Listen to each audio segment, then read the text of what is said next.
அனைவருக்கும் அன்பான வணக்கங்கள். இது மகாபெரியவா ஆன்மீகம் யூடியூப் சேனல்.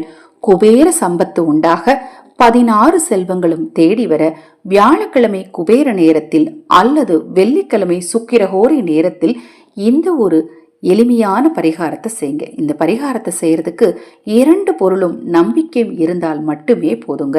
கண்டிப்பா உங்கள் வேண்டுதலும் நிறைவேறும், பொருளாதார ரீதியான பிரச்சனைகளும் தீரும், கடன் பிரச்சனை அப்படிங்கிற பேச்சுக்கே இடம் இருக்காது. அனைத்து செல்வங்களும் உங்களை நிச்சயமா தேடி வருங்க.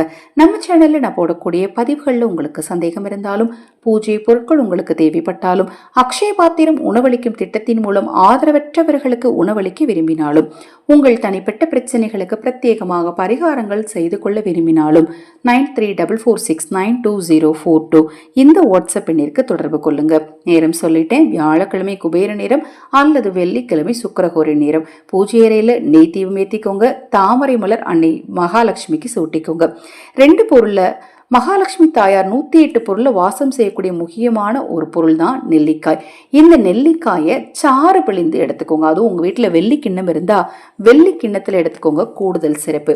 அது கூட நீங்க கலக்க போற இன்னொரு பொருள் என்னன்னா, அதிர்ஷ்டத்தையும் செல்வத்தையும் தேடி கொடுக்கக்கூடிய ஒரு பொருள்னே சொல்லலாம்.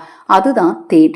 நெல்லிச்சாரோடு தேன் கலந்து அன்னை மகாலட்சுமிக்கு நெய் தீபம் ஏற்றி தாமரை மலர் சூட்டி நீங்கள் வழிபட்டால் தரித்திரம் அப்படிங்கிற பேச்சுக்கே உங்க வாழ்க்கையில இடம் இருக்காது. ஒரு சிலருக்கு வருமானம் வரும், ஆனா அந்த பணம் தங்கவே தங்காது. ஏதாவது விரைய செலவு ஏற்பட்டுக்கிட்டே இருக்கும். அவங்கெல்லாம் ஒரு வாரம் மட்டுமல்லங்க, எல்லா வாரமே இந்த பரிகாரத்தை செய்யுங்க. அதாவது நெல்லிச்சாரோடு தேன் கலந்து அன்னை மகாலட்சுமிக்கு வச்சு வழிபட்டா போதும். கண்டிப்பா தரித்திரங்கிற பேச்சுக்கு இடம் இருக்காது, செல்வமும் உங்களுக்கு சேர்ந்துகிட்டே இருக்கும். இது போன்ற எண்ணற்ற தகவல்களை தெரிந்து கொள்ள நமது சேனலை தொடர்ந்து பாருங்க. ஹரஹர் சங்கர ஜெய ஜெயசங்கர. மகாபெரியவா திருவடி பாதம் சரணம் சரணம். நல்லதே நடக்கட்டும்.